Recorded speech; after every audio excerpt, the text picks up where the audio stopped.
একসাথে চার মাযহাবের সঠিক বিষয়গুলো কেউ মানতে পারবে কিনা? একসাথে চারো মাযহাবের সঠিক বিষয়গুলো বের করে মানবেন, বাহ! চার মাযহাবের কোনটা সঠিক কোনটা বেঠিক এটা যদি আপনি বের করতে পারেন তাহলে তো আপনি ইমাম মুজতাহিদ। তাহলে তো আরেকটা মাযহাব দুনিয়াতে পাইছি আমরা, যে লোক সব মাযহাব ফিল্টার করে করে সঠিকগুলো একসাথ করে ফেলতে পারছে, আর বাকিগুলো বলে দিচ্ছে এটা ভুল, রং, এটা হানাফিদের রং, এটা শাফিঈদের রং, এটা রাইট। তাহলে তো আমরা চার মাযহাবের মধ্যে আরো বড় মাযহাব পেয়ে গেলাম, একটা পঞ্চম মাযহাব নাকি? দেখেন, যদি কারো এই যোগ্যতা থাকে যে তিনি দলিলের ধার বিবেচনা করে করে তিনি চলতে পারেন, দলিলের শক্তি এবং ধার এটা বিবেচনা করার ক্ষমতা আছে, তাহলে তিনি তো দলিল দেখে দেখে সরাসরি আমল করতে পারেন। তার জন্য মাযহাব মানাই তো জরুরি না, তাই না? ওই লেভেলের ইমাম হতে পারলে, যেখানে শেখ বিন বাজ রহমতুল্লাহ আলাইহির মতো মানুষ, আরো বড় বড় ইমাম, ওনারা নিজেদেরকে ফিকের ক্ষেত্রে কোনো না কোনো ইমামের দিকে নেসবত করতেন যে আমি অমুকের ফিক অনুসরণ করি।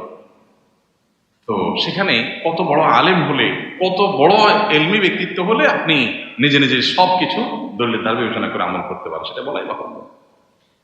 কিন্তু আপনি দলিলের দ্বার বিবেচনা করে আমল করার মানে যদি এই হয় যে যখন যে মাযহাবের যেটা মানে আমার কাছে ভালো লাগে সেটা আমি আমল করব, এটা বেশিরভাগ ক্ষেত্রে আমাদেরকে প্রবৃত্তির পূজাতে উদ্বুদ্ধ করে। প্রবৃত্তির পূজা কি?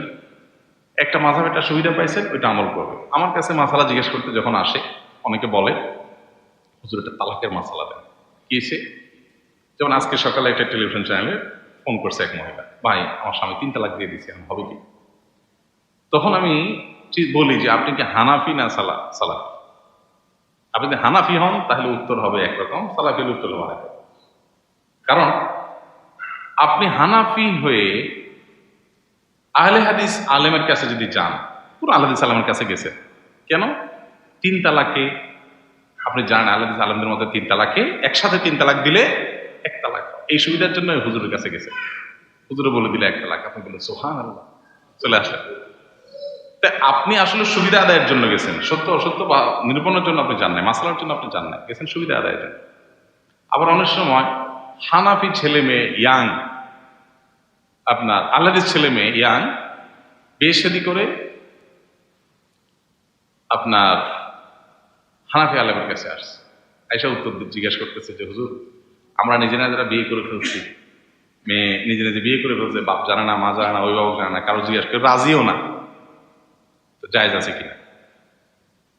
উদ্দেশ্য কি? যেহেতু হানাফি মাযহাব অনুযায়ী মেয়ে প্রাপ্তবয়স্ক হলে অভিভাবকের সম্মতি ছাড়াও বিয়ে জায়েজ আছে, অতএব হানাফি হুজুরের কাছ থেকে ফতোয়া নিতে পারলে আহলে হাদিস যুবকের বিয়েটা হয়ে যায়।